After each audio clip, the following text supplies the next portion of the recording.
Hello, আমি এই যে বসে পড়েছি নারকেল কুড়তে। আপাতত এটা শেষ হোক, তারপর আর একটা নারকেল কুড়তে হবে। এখন বাই, সে দুটো আপাতত শেষ, আরও দুটো করতে হবে। এই যে এটা হয়ে গেলে একেবারে শেষ। ওহ বাবা, শেষ। নারকেলি গজাটা এত সুন্দর লাগে, তো ওটা আমি খাওয়ার আগে একটু ছবি টবি তুলে নিলাম। তারপর যখন এই যে নারকেল কোড়া শেষ হয়ে গেল, তারপরে কয়েকটা আরও ছবি তুলেছিলাম।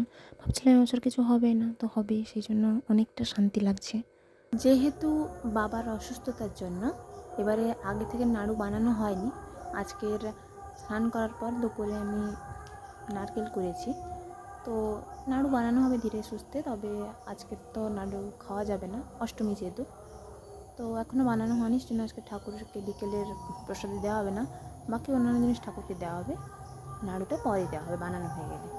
বেশি কিছু হয়তো পারিনি, সেজন্য অল্প যেটুকু পেরেছি ঠাকুরকে সেজন্য সেটুকুই দেবো। যেহেতু আজকের একটা বিশেষ দিন, নাড়ু হলে ওটা দেব, পরে দেব। এখন 3টে উপকরণ দিয়েছি শুধু। এই যে নারকেল কোড়া, এবার মা যেভাবে বলেছিল সেভাবে করেছি। আগে গণ্য করিনি, নতুন করছি, তো একটু ভয় লাগছে, তবু ভালোও লাগছে অনেকটা। নতুন নতুন কিছু করার অভিজ্ঞতাটা আসলে খুব সুন্দর। সেটা নাড়ু করতে গিয়ে বুঝলাম। গরম ছিল, সেজন্য সবটা আমি করতে পারিনি। তো মানে এটা হয়ে যাওয়ার পরে নাড়ুটা আমি বানাইনি, মা গরম গরমগুলো বানিয়েছে। গরম গরম নাড়ুগুলো মা বানিয়েছে, আমি ওটা বানাইনি। শেষ অবধি যতটা যা করার করেছি। নাড়ুটা মাকে বলেছি বানাতে, আমাকে একটু লাগতে বলছিলো, কিন্তু আমি লাগিনি, হাত এত গরম। আর এই যে একটু ভিডিও টিডিও করলাম।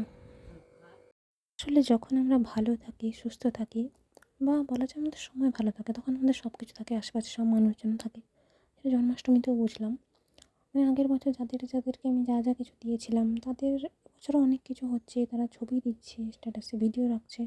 তাদের আমি কিছু একটা জিজ্ঞেস করলে বলে যে তোদের তো সময় ভালো না, তোদের হবে না বলে কি আর কারোর হবে না নাকি, আর কেউ খাবে না নাকি, অনেক কিছু বললো, শুনলাম। তো প্রচুর খারাপ লাগছিলো, ভাবছিলাম যে বছরের জন্মাষ্টমীতে হবে না নাকি। তো তারপর দেখলাম যে না, ঠাকুর নিজের ইচ্ছাটা নিজেই পূরণ করে নেন। অবশেষে হলো, কম করে হোক তবু হয়েছে, এটাই আনন্দ। তারপর এই যে ঠাকুরের জন্য আবার নিয়ে নিয়েছি নাড়ু, ঠাকুরকে দিতে যাব, যেহেতু বানানো হয়ে গেছে, একটু ঠান্ডা হওয়ার পর ঠাকুরকে দেওয়ার জন্য নিয়ে নিয়েছি, আর দিয়েও এসেছি।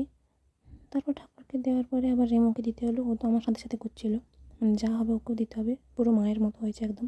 মুড়ি খেয়েছে আগে সন্ধ্যাবেলা, তারপরে যে নাড়ু খেতে শান্তি। তো কালের জন্মাষ্টমী তো ভালোই ভালো কেটে গেছে। আজকে সকালে আবার এই যে প্রসাদ এসছে একজন কাকুর বাড়ি থেকে। ওদের বাড়িতে মূর্তি আছে গোপাল ঠাকুরের, পুজো হয়েছে, তো আমাদের পুরো পাড়ায় দিয়েছে। তো আমি ভাবছিলাম হয়তো এবছর ওরকম কারোর বাড়ি থেকে আসবে না, কিছু না, যেহেতু কালকে সারাদিন কেটে গেছে, তো তবুও এলো। যাই হোক, তো তার মধ্যে তিলের নাড়ুটা ছিল, ওটা আমার খেতে বেশ ভালো লাগে। তো ছবি তুললাম, মাকেও দিয়েছি, আমিও খেয়েছি। বাবার শরীরটা ভালো না, অনেক কিছুই খাওয়া বারণ, ডাক্তার করে দিয়েছে বারণ, তো সেজন্য খেতে পারবে না। আর এই যে হচ্ছে অ্যাট লাস্ট আমাদের বাড়ির নাড়ু, যেটা আমি কাল সারাদিন অপেক্ষা করে খেতে পারিনি, প্রচুর মন খারাপ হচ্ছিলো। তো আজ যে খেতে পেয়েছি, সেদিন এত ভালো লাগছে। প্রথমে একটু খেয়ে ফেলেছিলাম, তারপর মনে ছিল না বলে আবার একটু ছবি টবি তুললাম, তোলার পরে তারপরে খেয়েছি। আর এবারেও টেস্টটা খুব সুন্দর হয়েছে, প্রতিবারই মায়ের নাড়ু বেস্ট হয় একদম। তারপর উষা গোধূলি এসেছিলো, ওদেরকে খেতে দেওয়া হয়েছিলো, ওদের সাথে একটু ছবি টবি তুললাম। ওরাও আমার কাছে অনেক প্রিয়, আমার 3টে বেড়ালের মতো ওরাও অনেক প্রিয়। আসলে যার শেষ ভালো তার সব ভালো, এটা আমি বিশ্বাসী। তো এবারের জন্মাষ্টমীটাও অনেক ভালো কেটেছে। তোমাদের কার কেমন কেটেছে তোমরাও জানাতে পারো।